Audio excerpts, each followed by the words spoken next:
आज मी बनवत आहे कंटोली फ्राय, जी एक रानभाजी आहे. आमच्या इथे हिला कंटोली म्हणतात. आता ही मी फ्राय करत आहे कांदा टाकून. ह्याची आपण भाजीही करू शकतो आणि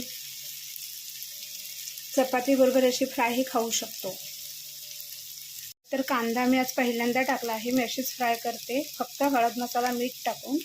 खूप टेस्टी लागतात. मस्त चपाती बनवून घेतली आहे. घडीची चपाती तेल लावून बनवली जाते मध्ये ती. आता आपण ह्या तव्यावर भाजूया.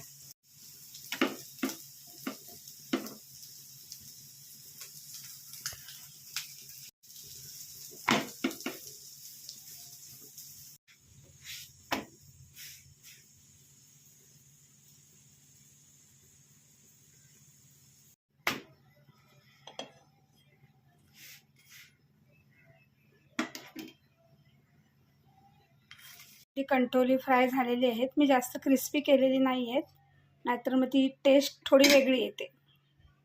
असं आपलं ताट रेडी आहे. ह्याच्या जे बिया असतात त्या काढायच्या असतात पाकटवाल्या.